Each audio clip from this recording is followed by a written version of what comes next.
Hello everyone, कैसे हैं आप लोग। आज से हम एक नए प्रकरण पाठ योजना लेसन प्लान को शुरू करेंगे। पाठ योजना क्या होती है, इसके इम्पोर्टेंस क्या है, क्यों नीड होता है पाठ योजना का, और किस तरीके से हमें एक इफ़ेक्टिव पाठ योजना बनाई जाती है, और हम इसके मॉडल्स को जानेंगे। और एक एक करके अलग अलग जो हमारे सब्जेक्ट्स होते हैं, चाहे वो आपका हिंदी टीचिंग हो, संस्कृत टीचिंग हो, इंग्लिश टीचिंग हो, आपके सोशल साइंस के चारों सब्जेक्ट की टीचिंग हो, साइंस टीचिंग हो, आपके कॉमर्स हो, होम साइंस टीचिंग हो, बायोलॉजी हो, मैथमेटिक्स टीचिंग हो, जितने हमारे कोर सब्जेक्ट की टीचिंग होती हैं, तो उसके हम लेसन प्लान कैसे प्रिपेयर करते हैं, किस तरीके से बच्चों को पढ़ाने से पूर्व जो है उसको प्रिपेयर किया जाता है, उसके बारे में हम अच्छे से डिटेल में एक एक करके वीडियो में हम लोग इसको समझेंगे। यह आपके उन छात्रों के लिए उपयोगी है जो छात्र वर्तमान में बीएड कोर्स और डीएलएड कोर्स कर रहे हैं, और उनके किसी भी सेमेस्टर में, मोस्टली आपके जो बीएड कोर्स होता है आपके सेकेंड सेमेस्टर या थर्ड सेमेस्टर में लेसन प्लान यानी कि मैक्रो टीचिंग को रखा जाता है।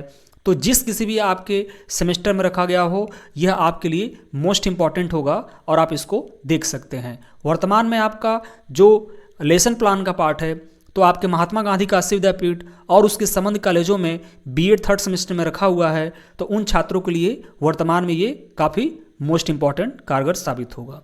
चलिए शुरू करते हैं लेसन प्लान पाठ्य योजना। पाठ्य योजना क्या होती है हमारी, तो पाठ्य योजना हमारी एक शिक्षक के द्वारा क्लासरूम में कक्षा कक्ष में पढ़ाने से पूर्व की क्या होती है, तो पूर्व की किसी भी प्रकरण के बारे में एक व्यवस्थित ढंग से जो है उसको प्रिपेयर करना, जिसमें कि बच्चे का इंडिविजुअल डिफरेंसेज हो सकता है, हमारा टीचिंग लर्निंग मटेरियल क्या होगा, हमारे ऑब्जेक्टिव्स क्या होंगे। तो सभी चीज़ को ध्यान में रखते हुए जब टीचर अपना प्रकरण के बारे में अच्छे से प्रिपेयर करके जब क्लासरूम में जाता है, तो वो हमारी क्या होती है, पाठ्य योजना कहलाती है। पाठ्य योजना में एक प्रोसेस होता है, एक प्रक्रिया होती है, जिसको सभी टीचर को, सभी प्रशिक्षु शिक्षक को फॉलोअप करने होते हैं। आते हैं लेसन प्लान। लेसन प्लान में सबसे पहले हम लोग को जानना होता है हमारा ऑब्जेक्टिव्स। ऑब्जेक्टिव्स को जानना जरूरी है। अगर आप टीचर हैं तो हमें अपने ऑब्जेक्टिव्स को जानना है। सबसे पहले ये कि आप कौन से विषय को पढ़ा रहे हैं। हमारे जो ऑब्जेक्टिव्स होते हैं वो दो टाइप से होते हैं। एक आपका स्पेसिफिक ऑब्जेक्टिव्स होता है जिसको हम विशिष्ट उद्देश्य बोलते हैं, और एक आपका सामान्य उद्देश्य होता है जिसे हम जनरल ऑब्जेक्टिव बोलते हैं।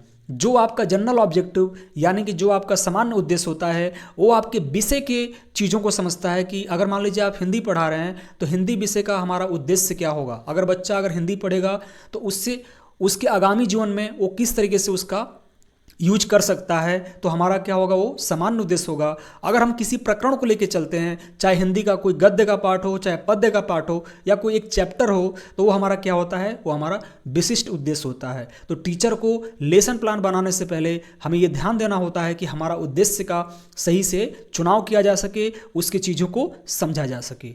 दूसरी चीज़ें जो हमारी होती है मोस्ट इंपॉर्टेंट में, लर्नर नीड्स, यानी कि जो हमारे शिक्षार्थी हैं, जो हमारे स्टूडेंट हैं, उनको ज़रूरत क्या है। अब टीचर का ये रोल नहीं कि जो उनको आता है वही वो बच्चों को जाके पढ़ा के चले आए, नहीं, ऐसा नहीं होता है। आपके बच्चों के नीड्स को जानना होगा, उनको क्या ज़रूरत है, उनको किस वे में पढ़ाई चाहिए, कैसे उनको पढ़ाई चाहिए, तो उसके अकॉर्डिंग टीचर को अपने आप को इम्प्रूवमेंट करना पड़ेगा, अपने आप को चेंज करना पड़ेगा, अपने स्किल में बदलाव करना पड़ेगा, अपने जो चीज़ें पढ़ाने का जो एक पैटर्न है, जो तरीका है, उसको आपको फॉलोअप करके अच्छे से बेहतर करना होता है। तो यहाँ पे बच्चों के लर्नर नीड्स यानी कि बच्चे के इंडिविजुअल डिफरेंसेस को देखने होती हैं कि वहाँ पे बच्चा किस तरीके से कैसा है। यानी कि एक बच्चा जीनियस भी हो सकता है, एक बच्चा नॉर्मल भी हो सकता है, एक बच्चा मंदबुद्धि भी हो सकता है। तो इस कंडीशन में टीचर किस तरीके से तीनों बच्चों को अपने जो प्रकरण है, अपने जो ऑब्जेक्टिव्स है, उसको फुलफिल करा सकता है। तो उसके लिए टीचर को एक बेहतर स्ट्रेटजी बनाने की आवश्यकता होती है। तीसरा हमारा क्या होता है, प्रोसेस, यानी कि जब मुझे इंडिविजुअल डिफरेंसेस पता हो गया, जब मुझे ऑब्जेक्टिव्स पता हो गया, तब मैं अपने लेसन प्लान बनाने का प्रोसेस फॉलोअप करता हूँ। प्रोसेस में क्या होता है, तो हमें सिस्टमैटिक तरीके से चीज़ों को रखा जाता है कि कब मुझे क्या चीज़ें क्लासरूम में करनी है। देन उसके बाद हम इम्प्लीमेंटेशन करते हैं। जो हमने एक चीज़ों को बनाया हुआ है, प्रिपेयर किया हुआ है, उसका इम्प्लीमेंटेशन करेंगे, क्या ये चीज़ें हो पाई या नहीं हो पाई। अब ये चीज़ कहाँ पे होती है, तो ये आपके क्लासरूम में होगा। वहाँ पे आप बच्चों से फीडबैक लेके, बच्चों के जो अंडरस्टैंडिंग जो क्वेश्चंस होते हैं उसको पूछ के, तो बहुत सारे आपके तरीके होंगे जिससे कि आपका इम्प्लीमेंटेशन को देखा जाता है। लास्ट में हम लोग क्या करते हैं, तो हमारा मूल्यांकन होता है, इवैल्यूएशन होता है कि क्या जो आपने यहाँ पे फर्स्ट स्टेप में आपने जो ऑब्जेक्टिव्स गोल रखा हुआ था क्या यहाँ पे आपको अचीव हुआ। अगर आपको अचीव होती है तो वो काफ़ी अच्छी चीज़ें होगी, फिर आप नेक्स्ट जो आपका होगा नेक्स्ट प्रकरण के बारे में आप समझेंगे। अगर आपकी अचीव नहीं होती है तो उसको वहीं पे आपको क्या करना पड़ेगा, तो उसमें आपके पैटर्न्स को क्या करने होंगे, चेंज करने होंगे। चाहे वो आपके मेथड्स हो सकते हैं, चाहे वो आपके टीचिंग लर्निंग मटेरियल हो सकते हैं, या आपके कंटेंट हो सकते हैं, या आपका स्किल का भी हो सकता है। तो आपको ये चीज़ को ध्यान में देखा जाता है।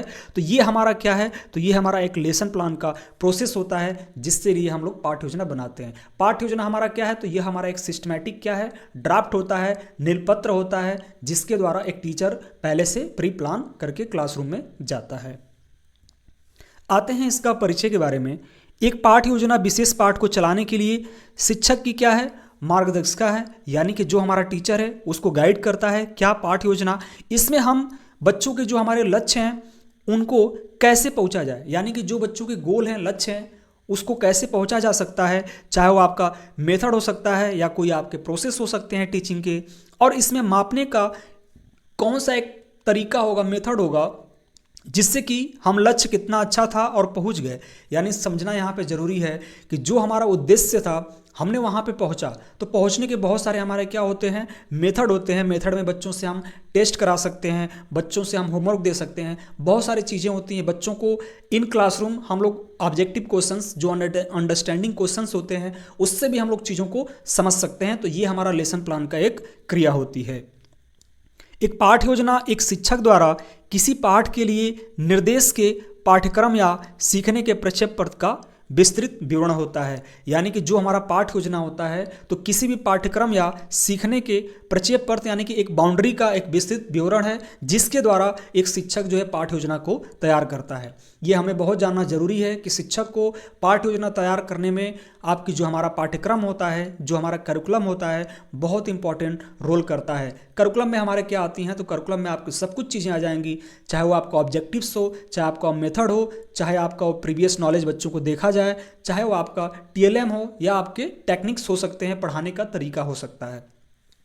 कक्षा में सीखने का मार्गदर्शन करने के लिए शिक्षक द्वारा एक दैनिक पाठ योजना विकसित की जाती है। आपको डेली बेस पे आपको एक लेसन प्लान बनाने होंगे जिस भी प्रकरण पे आप पढ़ाना जा रहे हैं बच्चों को। विवरण शिक्षक की पसंद, कवर किए जा रहे विषय और छात्रों की ज़रूरत के आधार पे भिन्न भिन्न हो सकते हैं। यानी कि जो हमारा पाठ्य योजना का जो विवरण है वो शिक्षक की, यानी कि मुझे क्या पसंद है और क्या चीज़ मुझे कवर करना है विषय, और छात्रों की क्या नीड्स है, वो आपके भिन्न हो सकते हैं। मैंने आपको पहले ही बताया कि यहाँ पे बच्चों के नीड्स के अकॉर्डिंग चलना है, क्योंकि आपका टीचर क्या है, तो टीचर हमारा एज ए फैसिलिटेटर है, यानी कि टीचर हमारा सुविधा प्रदाता है। यानी कि टीचर मेरे अनुसार काम करेगा कि मुझे क्या ज़रूरत है। तो टीचर का काम ये होता है कि आप बच्चों के इंडिविजुअल डिफरेंसेस और उनकी प्रॉब्लम्स को जानना कि किस तरीके से उनके प्रॉब्लम को टैकल करके सॉल्व किया जा सकता है। तो ये चीज़ें टीचर का काम होगा। टीचर 1 to 1 सभी बच्चों को एक एक करके जानेगा, समझेगा, जिससे कि एक बेहतर पाठ्य योजना बना के हम उनके जो हमारा उद्देश्य है, जो हमारा लक्ष्य, उसको हम लोग पूरा कर सकें। आते हैं हमारे ऑब्जेक्टिव्स क्या होते हैं पाठ्य योजना के। तो पाठ्य योजना के जो हमारे ऑब्जेक्टिव्स हैं, तो पहले हमारा होता है create a well organised lesson plan. हमें क्या करना होता है, तो एक आपको सुव्यवस्थित पाठ्य योजना बनाने होते हैं। अब इसमें ऑर्गेनाइज्ड का मतलब ये होता है कि आप एक प्रोसेस के द्वारा आपने एक रिसर्च किया, आपने एक सर्वे किया कि किस तरीके से मुझे बच्चों को टीचिंग देनी है जिससे कि मैं बेहतर से बेहतर जो है मैं चीज़ें कर पाऊँ। तो आपको एक ऑर्गेनाइज्ड वे में काम करने होंगे। दूसरी क्या है कि विद्यार्थी की आवश्यकताओं और सीखने की शैली को समझें। दूसरे हमारा क्या है, अंडरस्टैंडिंग। तो क्या समझना अंडरस्टैंडिंग, तो बच्चों के नीड्स को समझना है कि उन्हें क्या ज़रूरत है और किस तरीके से उनके नीड्स को फुलफिल किया जा सकता है। तीसरे में है कक्षा में पढ़ाते समय तैयार और आश्वस्त रहें, यानी कि आपको be prepared and confident while teaching in the classroom. अब यहाँ पे आपको जानना यह भी जरूरी है कि अगर आप क्लासरूम में पढ़ा रहे हैं तो आपको प्रिपेयर होना है।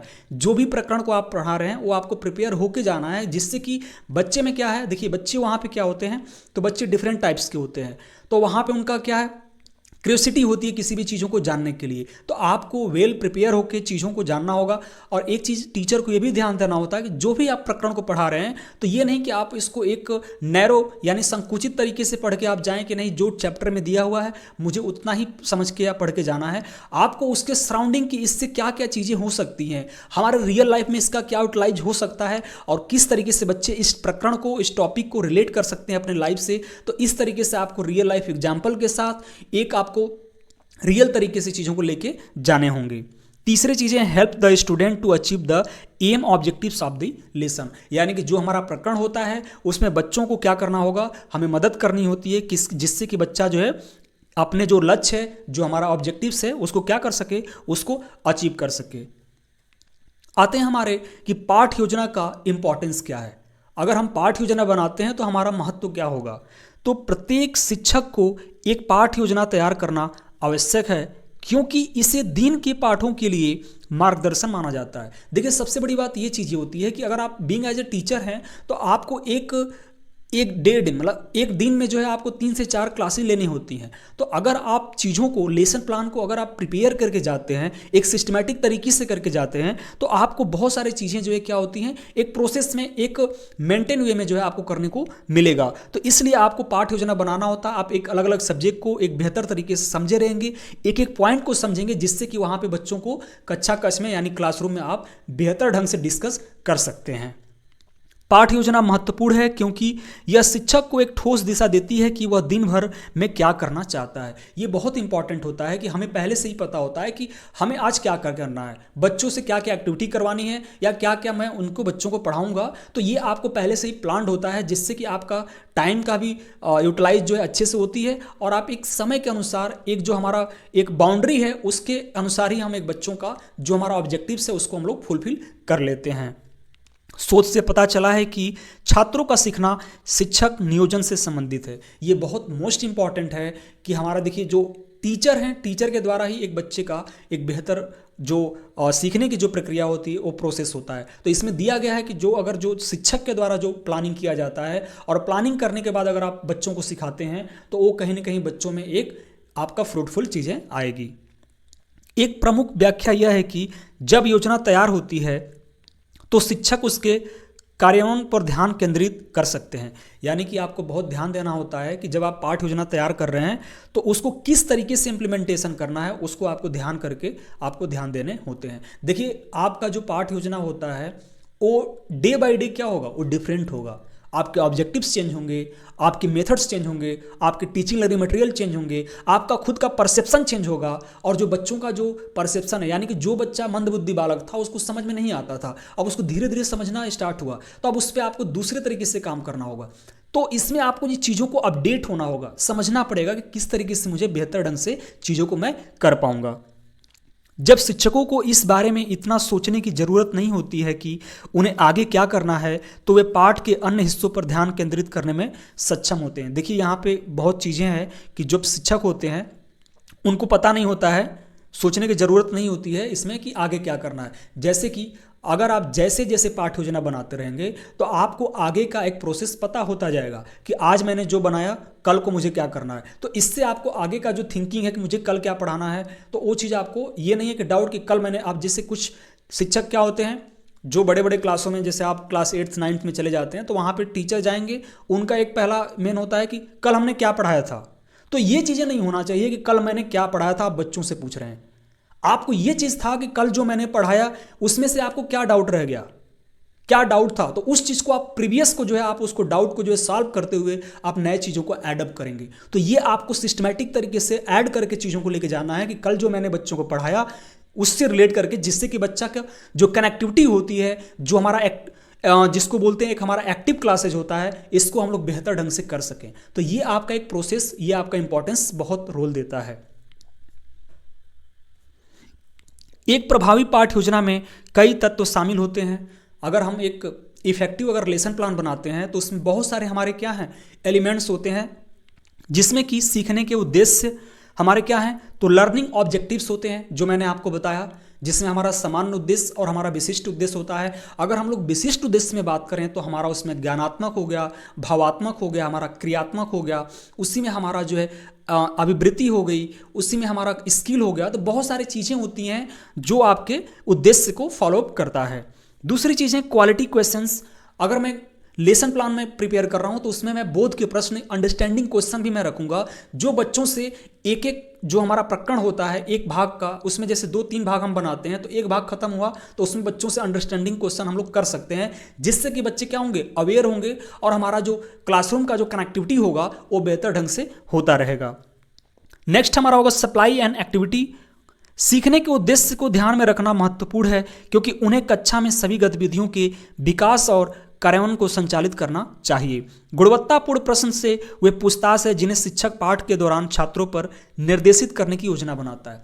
देखिए, आपको जो क्वालिटी क्वेश्चंस होते हैं इसका बहुत इंपॉर्टेंस होता है, क्योंकि मैं मान लीजिए मैं कोई एक भाग पढ़ा रहा हूँ, अब उसका क्वालिटी क्वेश्चंस मैंने बच्चों से किया, बच्चों ने उसका जवाब नेगेटिव दे दिया, मतलब बहुत कम बच्चों से आंसर आ पाया, तो कहीं ना कहीं जो हमारा पहला भाग है उसको मुझे फिर से इम्प्रोमाइज करके करना पड़ेगा। आप लोगों ने माइक्रो टीचिंग जब देखा तो माइक्रो टीचिंग हमारा क्या है, 36 मिनट का होता है। पहले हम लोग क्या करते हैं, तो पहले हम लोग टीचिंग करते हैं, फिर फीडबैक लेते हैं, रीप्लान करते हैं, री टीचिंग होता है, री फीडबैक होता है। तो ये हमारा क्या प्रोसेस होता है। तो इसी प्रोसेस को भी हमको फॉलोअप करना होता है, बीच बीच में चीज़ों को। अब ये नहीं कि मैं गया तो मैं 36 मिनट कंटिन्यू बच्चों को पढ़ा के लास्ट में मैंने क्वेश्चंस किया देन उसके बाद खत्म हो गया, ऐसा नहीं है आपका। आपको एक प्रोसेस से चलना पड़ेगा। हर एक भाग के बाद जो आपको अंडरस्टैंडिंग क्वेश्चन हो गया, बच्चों का फीडबैक लेना, ये आपका कंटिन्यूटी बना होना चाहिए। यानी कि अगर आप जो है क्लास में एंटर करते हैं तो आपको एक क्लास का पहला मिनट और क्लास का लास्ट मिनट आपका कैसा होना चाहिए, तो पता ही नहीं होना चाहिए कि आपने आज क्या पढ़ाया। यानी कि वो आपका क्लास इतना सक्रिय हो कि बच्चे आपसे कनेक्टिविटी से ही हो और एक आपका जो आप पढ़ा रहे हैं उससे कनेक्टिविटी बनी रहे। तो इस तरीके से ये चीज़ें प्रोसेस हम लोग कर सकते हैं। आते हैं हमारा need of lesson plan. Lesson plan की क्यों जरूरत है, तो हम लोग जानेंगे कि पाठ योजना के माध्यम से विषय को हम लोग उचित ढंग से व्यवस्थित कर सकते हैं। यानी कि हम लोग जो सब्जेक्ट होता है उसको ऑर्गेनाइज कर सकते हैं। देखिए, एक जो टीचर होता है उसको बहुत सारे काम होते हैं। काम होने का मतलब कि बहुत सारे सब्जेक्ट को भी देखता है। अगर एक सब्जेक्ट भी देख रहा है तो अलग अलग क्या करता है, क्लास को देखता है। क्लास 6 हो गया, 7th हो गया, क्लास 4th हो गया। तो कहीं ना कहीं अगर आप पाठ योजना बनाते हैं तो आपका इसमें सिस्टमैटिक प्रोसेस से, यानी एक ऑर्गेनाइज तरीके से आप चीज़ों को ढंग से कर सकते हैं और ये जान सकते हैं कि मुझे क्या करना है हर एक एक्टिविटी का। क्योंकि मैं एक दिन मुझे पता रहेगा, 2 दिन पता रहेगा, तीसरे दिन पता रहेगा, लेकिन नेक्स्ट का जो 4 दिन होगा या मुझे 15 दिन पहले मैंने क्या किया, तो वो चीज़ आपको नहीं रहेगा। और कोई भी चीज़ आपका फ्लो से नहीं हो पाएगी, मतलब फ्लो यानी कि एक कनेक्टिविटी, एक कंटिन्यूटी नहीं बन पाएगी। तो आपका जो भी एक क्लासरूम होता है, टीचिंग होता है, तो टीचिंग में आपका कनेक्टिविटी होना बहुत ज़रूरी है, उसका एक सिस्टमैटिक प्रोसेस होना बहुत ज़रूरी है। तो ये चीज़ें आपको जानना बहुत ज़रूरी होता है। यह शिक्षक को विचारहीन शिक्षण के दोषों से मुक्त करता है। यानी कि it keep the teacher free from the fault of truthful teaching. यानी कि कभी कभी क्या होता है कि टीचर बिना प्लान के क्लासरूम में चला गया, तो कभी कभी उस कंडीशंस में जो हमारे विचार होते हैं वो डाइवर्ट हो जाते हैं। तो ये चीज़ें नहीं होगा। अगर आप लेसन प्लान बना रहे हैं तो आप चीज़ों को पढ़ेंगे, उस चीज़ को समझेंगे, और जब चीज़ों को पढ़ के समझ के जब हम कार्य करते हैं तो वो चीज़ें हमारी गलत नहीं होती है। तो ये चीज़ें हमारा एक प्रॉपर वे में क्या होगा, प्लान्ड होगा और वेल मेंटेन होगा। यह सीखने की प्रक्रिया के लिए उचित माहौल बनाता है। देखिए, एक मैंने आपको पहले ही बताया कि ये हमारा क्या एक्टिव प्रोसेस काम करता है। अगर मुझे अच्छे से पता है कि मुझे क्या करवाना है और बच्चे जो है हमारे साथ जो है साथ देने लगे, तो ये कहीं ना कहीं आपकी जो कनेक्टिविटी होती है वो आपकी बेहतर ढंग से होती है। शिक्षक को इस बारे में भी स्पष्ट विचार मिलता है कि उन्हें कब मूल्यांकन शुरू करना चाहिए और कब अगले पाठ पर आगे बढ़ना चाहिए। देखिए, ये इंपॉर्टेंट है। मैंने आपको पहले ही प्रीवियस बताया कि जब मैं पढ़ाता हूँ तो बीच बीच में हमारे अंडरस्टैंडिंग क्वेश्चन होते हैं। लास्ट में हम लोग क्या करते हैं, बच्चों को मूल्यांकन के प्रश्न करते हैं कि जो मैंने पूरा पढ़ाया। तो उस कंडीशन में जो है मुझे पता चल जाती है कि क्या मुझे अगले चैप्टर पे जाना है। अगर मुझे ऐसा पता चला कि नहीं, बच्चे जो आज मैंने पढ़ाया उसको नहीं समझ पाए, यानी कि बोल सकते हैं कि 100 में से बच्चे जो है 60% ही समझ पाए, तो मुझे जो 40% जो नहीं समझे हैं, तो उसको ये नहीं कि मैं कल जो है नेक्स्ट चैप्टर का टारगेट बनाया था कि नहीं मुझे कल नेक्स्ट चैप्टर स्टार्ट करना, ऐसा बिल्कुल नहीं है। आपको जो 40% बच्चे नहीं समझ पाए तो उसको आपको नेक्स्ट डे जो है उसको कंप्लीट करना पड़ेगा। हमारा उद्देश्य क्या है, तो हमारा जो उद्देश्य होता है, जो ऑब्जेक्टिव होता है, तो अगर 10 बच्चे हैं तो 10 बच्चों को वो चीज़ समझ में आना चाहिए। अब वहाँ पर ये नहीं है कि जो बच्चे विशिष्ट बालक में हैं या बच्चे जो अच्छे हैं, पढ़ने में अच्छे हैं, उनको, और जो बच्चे स्लो लर्नर हैं तो ये नहीं कि जो बच्चे पढ़ने में अच्छे हैं उनके जो रिस्पांस के थ्रू जो है मैं आगे बढ़ गया, ऐसा बिल्कुल नहीं है। आपके क्लासरूम में एक एक बच्चा जो है आपके लिए क्या है, इंपॉर्टेंट है। तो वहाँ पे आपका ऑब्जेक्टिव तभी फुलफिल होगा जब सभी बच्चे आपके चीज़ों को, आपके प्रकरण को, आपके टीचिंग स्टाइल को, जो आप पढ़ाना चाह रहे थे, जो आप उनको समझाना चाह रहे थे, समझ जाएंगे, तभी आपका प्रकरण फुलफिल होता है। तो ये आपका लेसन प्लान का हम लोगों ने एक छोटा सा पार्ट देखा, जिसमें हम लोगों ने जाना कि लेसन प्लान क्या होता है, इसके प्रोसेस क्या हैं, हमने इसके ऑब्जेक्टिव्स को जाना, इंपॉर्टेंस को जाना, और क्यों हमारा लेसन प्लान का नीड होता है। नेक्स्ट जो हमारा पार्ट होगा, तो इसमें किस तरीके से हम एक इफेक्टिव लेसन प्लान को बना सकते हैं उसके बारे में जानेंगे। और नेक्स्ट हमारा जो उसके पार्ट होगा, तो हम जानेंगे कि हर्बटियन यानी कि हर्बट ने जो है 5 प्रकार के आपके लेसन प्लान के प्रोसेस को दिया था, तो उसको भी हम लोग बेहतर ढंग से डिस्कस करेंगे। तो ये क्लास आपको मिस नहीं करनी है। आपके जितने भी जो बीएड 3rd सेमेस्टर में बच्चे हैं, आप उनको इन्फॉर्म कीजिए, और यहाँ पे आपको एक बेहतर ढंग से चीज़ों को मिलेगा। धन्यवाद।